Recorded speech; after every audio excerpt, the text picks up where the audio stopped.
50 Cent just dropped a wild bombshell about Mace, Jim Jones, Dave East, and Fabulous, and it's messy. He decided to call them out after they got a little too bold on their podcast. They started chatting about whether it's cool for someone to make a documentary about you without your permission, debating if it's right or not. They never actually said 50 Cent's name, or Diddy's, but everyone could feel the shade flying through that conversation. Since 50's been all over the headlines lately for producing that explosive documentary about Diddy, he instantly caught the vibe that they were really talking about him.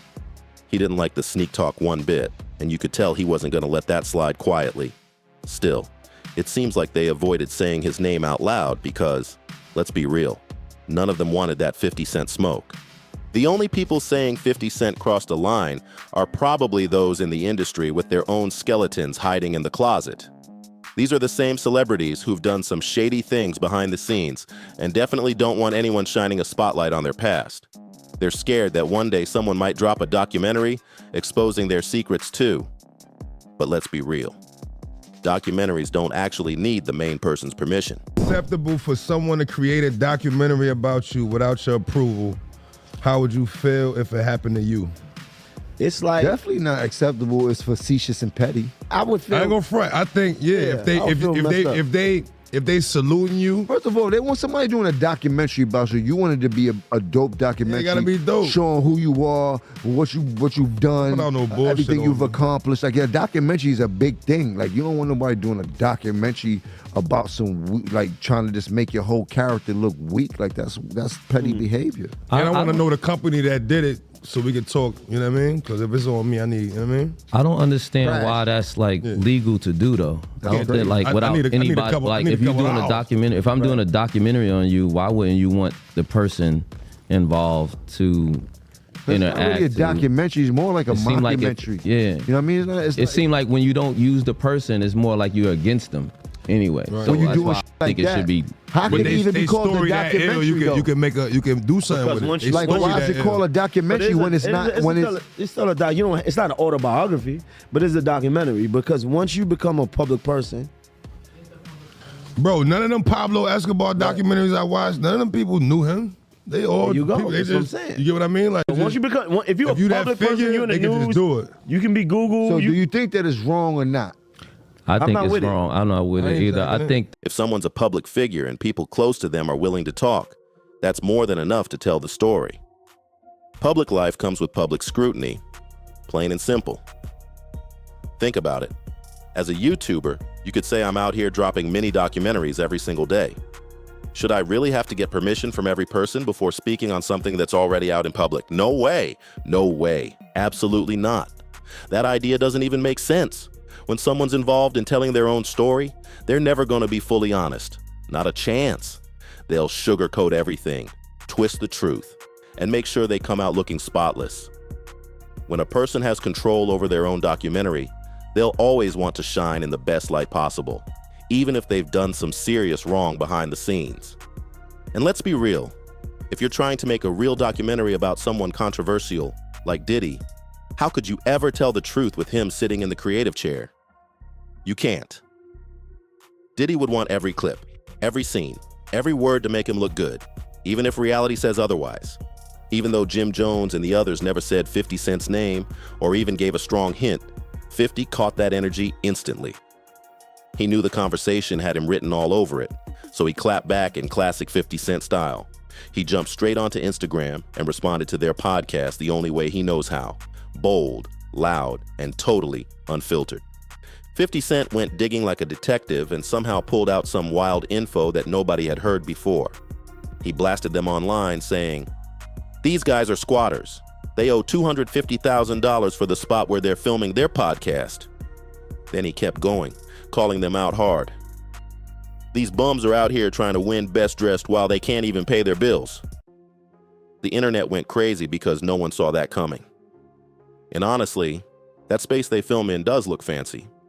But if what 50's saying is true, how in the world do you end up owing $250,000 just to keep your podcast running?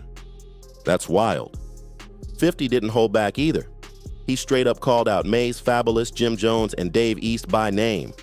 He said after 2 decades in the music game, They still haven't learned basic business moves. Like, how do you owe that much money for a podcast space when you could have just rented a decent studio for a fraction of the price? Especially since they only drop one episode a week. 50 couldn't believe it. How do you even end up owing $250,000 when you've only dropped 6 episodes? That's just wild. It makes zero sense at all.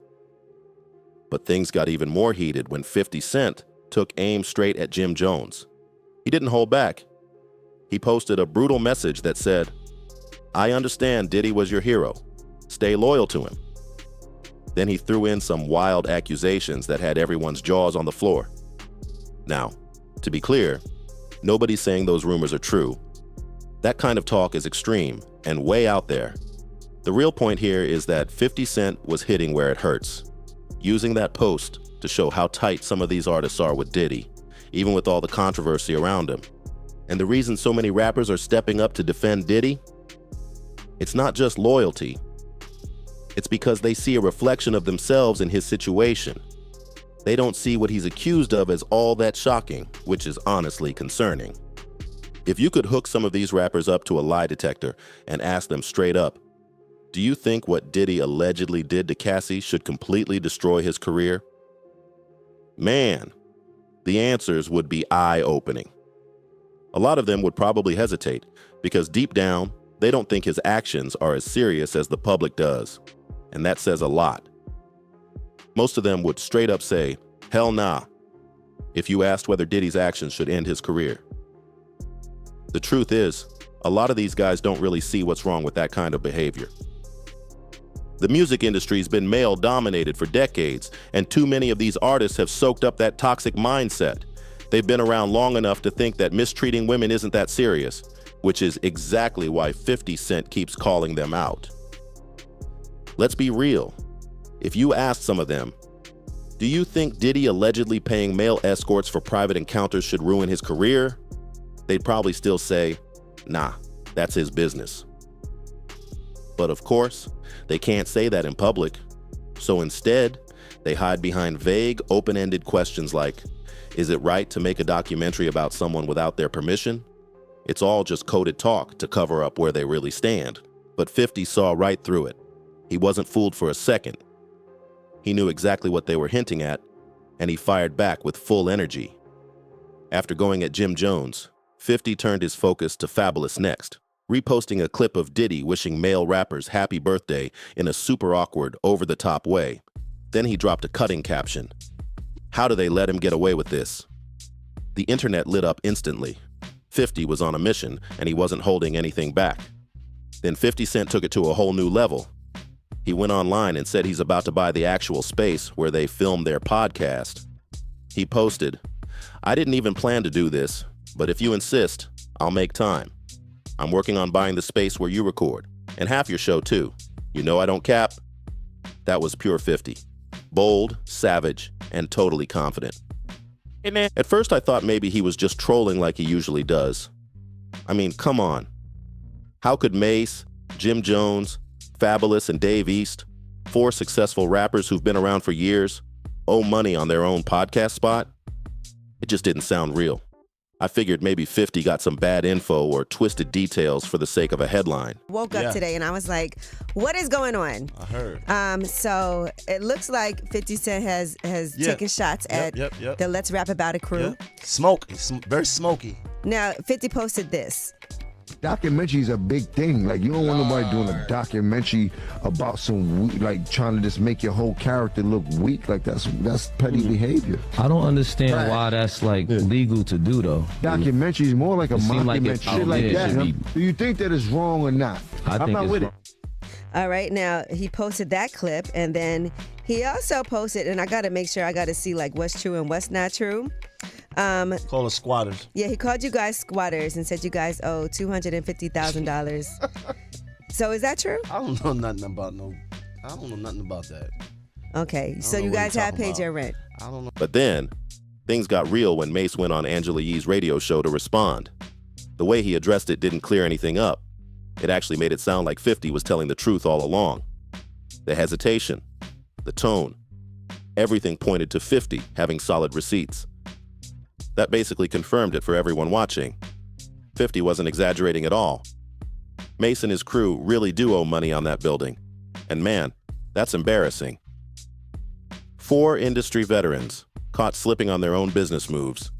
50 didn't just expose them, he completely took over the story. How do you start a brand new business and end up $250,000 in debt just 2 months in? That's insane. Like, come on, how does that even happen? You're supposed to be veterans in the game, not rookies making rookie mistakes. 50 Cent kept it simple. He basically asked one straight question. Did y'all pay your rent? That's it. And honestly, it's not even a complicated question. If somebody asked me, hey, are your bills paid? I'd say, yeah, every single one of them. No hesitation, no dodging, just a clean yes. But when Mace and his crew were asked the same thing, their answers started sounding shaky real quick. They were like, oh, I don't know what people are talking about. And when you start hearing that kind of response, it's obvious something's off.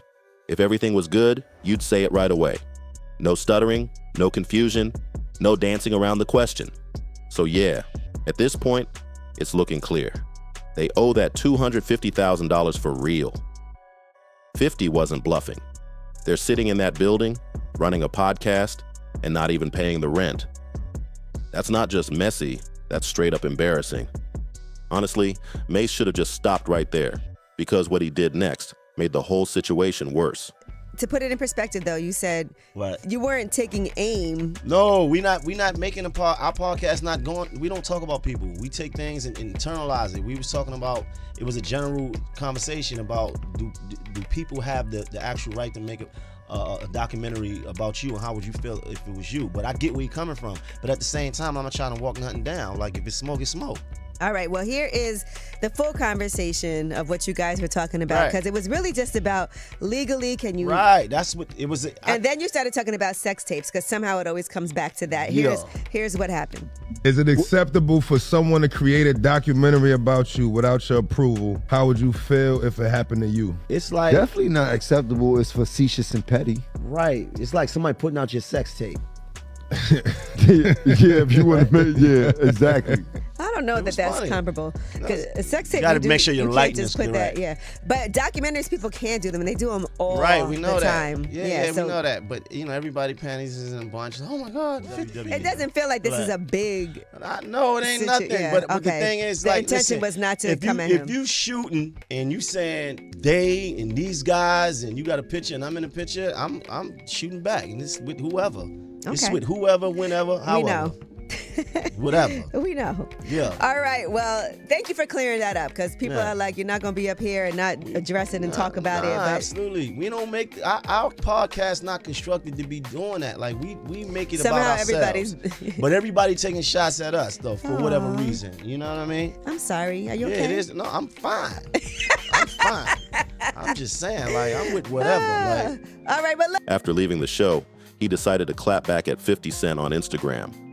And man, that move made him look straight up foolish. I'm not taking sides here, but the way Mace responded had everyone shaking their heads. So here's what happened. He went and posted a photoshopped picture of 50 Cent wearing a wig. Yeah, you heard that right. Nobody really understood what the point was, or what message he was trying to send with that post. It didn't hit like he thought it would. It just looked goofy. In the caption, Mace wrote, "Me, Killer Curly, ladies and gentlemen. He helped me get my record deal before, so I'll always be grateful. So it's gonna hurt me to drag this ninja to hell. F it though. Curtis, what's your problem? Is it the stress or the sugar levels? But let's rap about it." That message came off like he was trying to be cool and playful, but still sneak in some shots at 50. It gave the vibe of someone saying, I don't really want to fight, but I will if I have to. You know that awkward energy when two people are about to throw hands and one keeps repeating, bro, I don't want to do this, but don't make me. That's exactly what Mace sounded like. Instead of hitting back strong, he just made himself look unprepared and emotional while 50 sat back enjoying the show.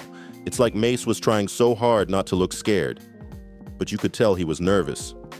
That fake tough energy never hides the fear underneath, and the next thing he posted just confirmed it. After 50 Cent threatened to buy the whole building where they filmed their podcast, Mace tried to play it cool, but it only made him look more shaken up. He went on and posted, "Why buy half the podcast, a KA the building, when you can buy the whole thing and make it a full 100 cent?" Basically, he was trying to flip 50's words into a joke, but if you read between the lines, it sounded like he was begging. Like, "Just buy it all, man, and cut us a check." That didn't sound like confidence. It sounded like surrender. At this point, everyone could see what was happening. Mace was trying to save face, but he was clearly intimidated. And honestly, people should have warned him. You don't mess with 50 Cent online. Even if you're not directly dissing him, just mentioning his name can put you in his crosshairs. Mace should have asked Lil Meech how that goes. He tried that same friendly beef tactic once, hyping 50 up while throwing in slick little jabs, and it didn't end well for him either. 50 doesn't fall for fake flattery. Once you get his attention, he's locked in. When he's coming for you, he doesn't ease up or let it go. So Mace better brace himself, because 50 looks ready to keep pressing until he's done. And there you have it. 50 Cent once again proving that nobody in the game does it like him. This whole situation just shows how wild things can get when you try to go toe-to-toe with someone who never backs down. If you enjoyed all the drama, the shade, and the truth bombs we just unpacked, make sure you don't miss what's next. Tap on the video popping up on your screen right now to see how one rapper's wild self-snitching ended up getting him 25 years in prison, his entire career, gone in an instant. You don't want to miss that story. It's crazy. And before you go, hit that subscribe button and turn on the bell for Fame Is Our so you never miss another deep dive into the biggest scandals in hip-hop. More stories, more drama, and more truth are coming your way. Stay tuned and stay locked in with Famazar.